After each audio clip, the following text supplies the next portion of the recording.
things are going well, you've been going to the gym, working on your business, working on your studies or your work, things are going well, you're consistent, you're focused, you're motivated, but then something happens. Maybe you go out with some friends and you wake up tired the next day. Maybe, you eat a bad meal the previous day, now you wake up and you don't really feel like keep doing the things you've been doing. Maybe a breakup, maybe something more severe. At some point, when things are going great, something will happen. It can be small, can be big, but there will be an obstacle on the road. The problem with this, the problem when these things appear, is not so much the thing itself, it's always how we react to it. And you may have found yourself in these situations slacking off, skipping a day, not being as focused.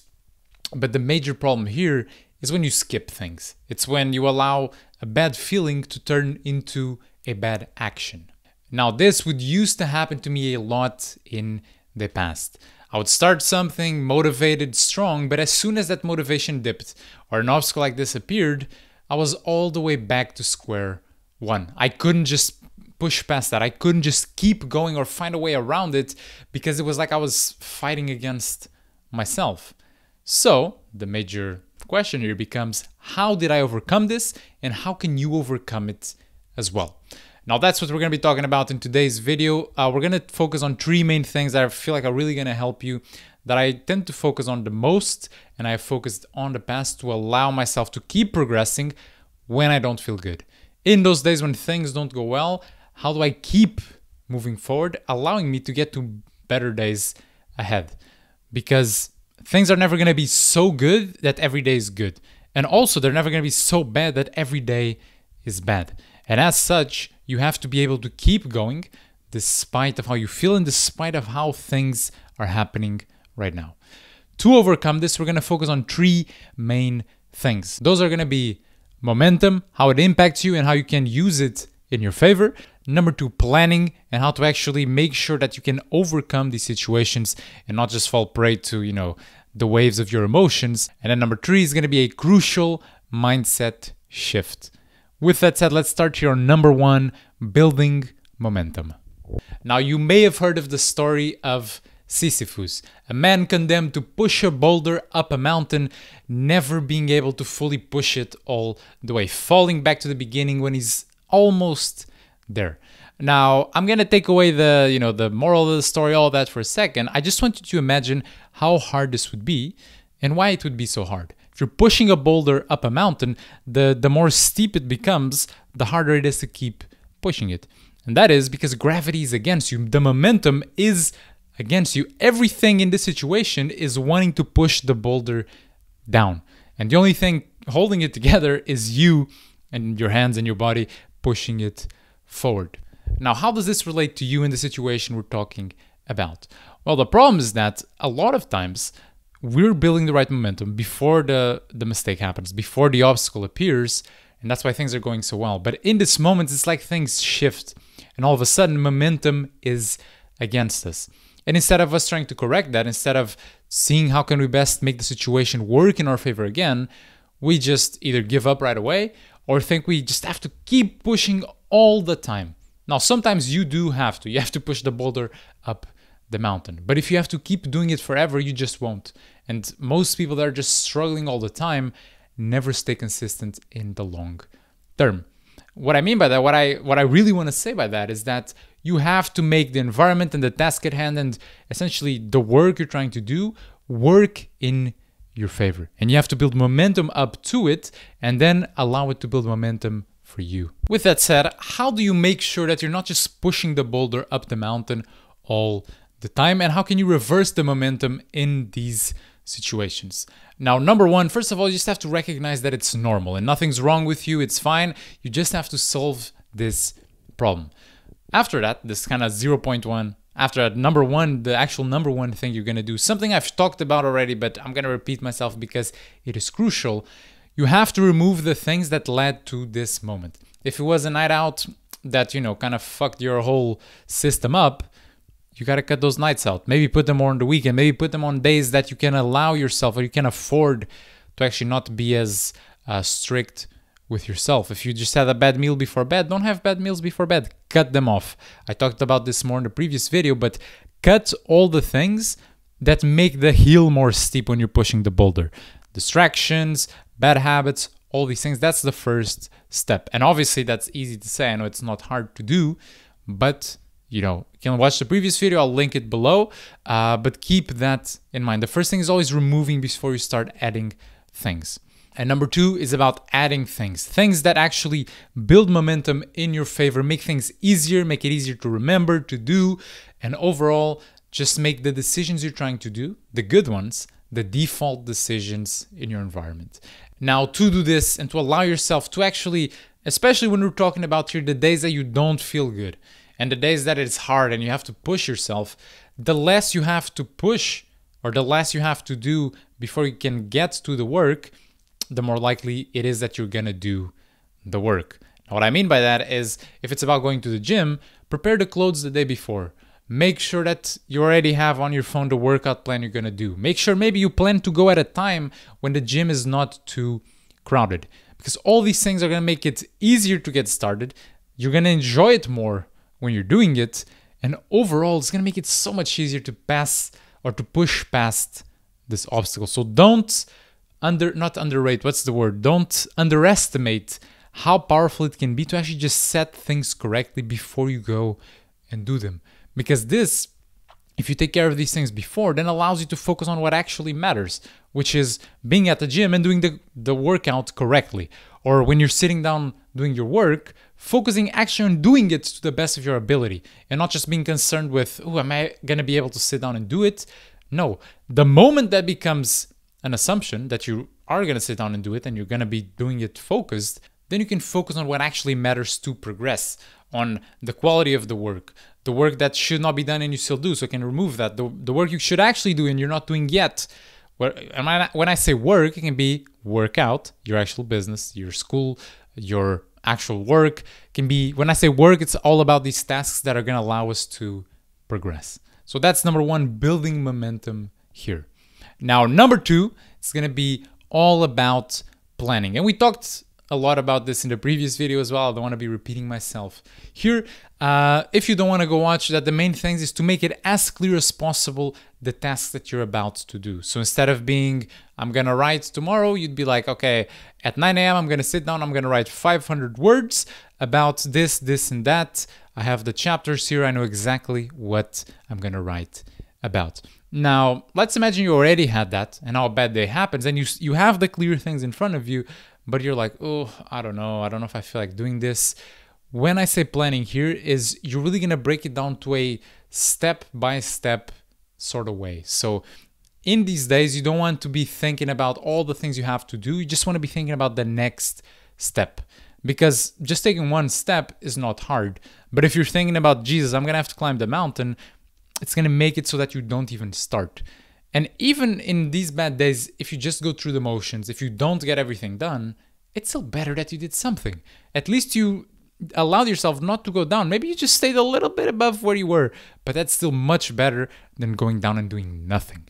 With that said, a good thing I really suggest here is to, and this is kind of a bit more of a trick, but it really works, it really is helpful.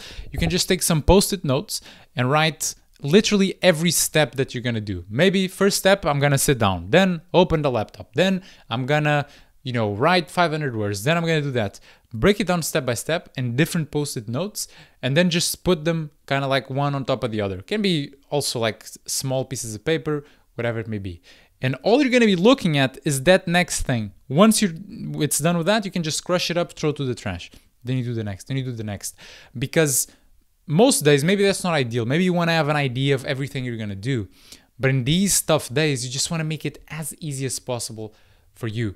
And if you can just look at the next step, usually you're going to take it.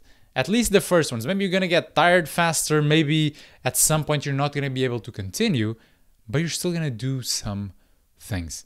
And that's what I want you to do here, is really break it down into the smallest steps that you can. Post-it notes, pieces of paper, whatever it may be. Write it like that, and then boom, do one step at a time. Number 3, I want to touch on the mindset shift we talked about.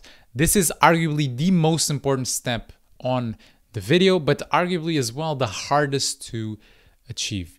And when I say mindset shift, what I mean, first of all, I want to just highlight the current situation, which is we always think, and society tells us this, that if we don't feel good, if we don't feel happy, joyful in the current moment, then that means that something is wrong with us and that you must solve it immediately, that you can't work, you can't do anything else. You just got to solve how you feel at the moment. And what I'm going to argue is that is absolute, utter bullshit. You don't need to feel good all the times. You don't, just because you feel bad, it doesn't mean something is wrong with you. It doesn't mean something is wrong with what you're doing, with what you're pursuing. That doesn't mean any of that. Because it's also easy to, when you feel these ways, to think, maybe it's not the right goal for me. Maybe I'm not the right person for this. Maybe I'm just going to give up. But what I say is, just go ahead and do what you have to do, regardless of how you feel. You don't need to feel good to do what is good and right and the best thing for you and for everyone around you.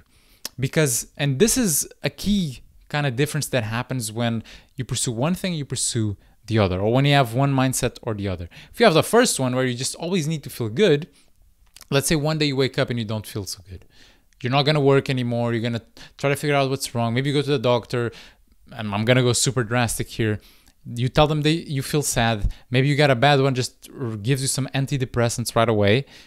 Do you think that's a solution? Do you think that just because you feel sad sometimes or bad, this would be the solution? Or do you maybe think as well, on the other side, that sadness is part of the human experience? Feeling uncomfortable and anxious and bad, these things are all part of our human experience. Doesn't mean something is wrong with you. Doesn't mean you're broken, because everyone feels these things. Maybe some people feel them more, others less, but we all do to a certain extent. And if you adopt the mindset of assuming that I'm still right, nothing is broken with me, I just feel bad today, whatever, it just happens. And you go ahead and you still do the right things, what will happen? And this is something that people should just tell more, which is if you go ahead and do the right things when you feel bad, you're going to have fewer bad days in the future. The more you can push past these, the more the future is going to be better. Talk about as well, which is if on the days that you feel bad, you still go ahead and do the things that you have to do, what will happen is that the more you do so, the fewer and fewer bad days you will have. The fewer struggles you'll have with anxiety, with depression, with sadness, they'll still be there, and this is going to vary from person to person. But the more good you do for yourself, the better things get. The problem here is that if you're at a point where things are not so good, you're just going to have more of the bad days. And it's fine to take a break sometimes. It's fine if things get really super overwhelming to actually take a step back and analyze things. But for the most part, you should just keep going. And there's this good thing, I think it was Jocko Willing that I heard it from. If you feel super overwhelmed and you're like, fuck, I need to rest, delay on that. Say, okay, I need to rest, I'll do it tomorrow. Tomorrow, I'll give myself the day to do so. And if you actually do it and in that day you push through, what you'll notice is that next day comes, you don't need to rest anymore. Because emotions are fickle. They come and go, it's like a wave. They may feel very intense, but often they don't stay for that long. And that's the main thing you have to keep in mind. As such, don't assume something is wrong with you just because you feel bad, and don't assume as well that you need to stop for that day. Go ahead and still do what we already talked about and do the work, and assume that just because you feel bad does not mean you are bad or that you are broken. And as well, I want to finish with, if you're having a lot of these overwhelming days, it feels like too much all the time, maybe you are taking too much for what you're capable at the moment. There's this concept of progressive overload. We talk a lot about this in the gym context, where, you know, if you're just starting, you're not gonna deadlift 200 kilos right away. Maybe you'll get there one day, but you're gonna start where you can. Maybe it's just the bar, maybe it's, you know, the bar in 20 kilos, 40 kilos. You really want to tread that line of, okay, it's not easy, it's not super hard that I can't do it, but it's hard enough where I can overcome this challenge. As such, go as well and take a look at yourself. Go back to the drawing board and see how many new habits you're trying to implement. If you're a beginner and you have like 5 to 10 new habits you're trying to implement, likely you're trying to do too much. If you're not consistent with any of them or it's very irregular, just pick one, become very consistent with that first. Give it a week or two. Once that becomes more solid, then add something else. But analyze week to week, because then if you add, let's say, 2 new and you lose consistency with what you're already consistent, then maybe you can't do as much right away. It is a journey. Don't assume that just because it's not physical, a lot of these things, you can just stack as much weight as possible, because things don't work like that. Often, to get to your truest potential, to your highest potential possible, requires slowing down a bit in the beginning, building a solid foundation, and then increasing on top of that. And this may take months, may take years, but it's better that way than never happening at all. I hope you enjoyed, and I'll see you on the next video.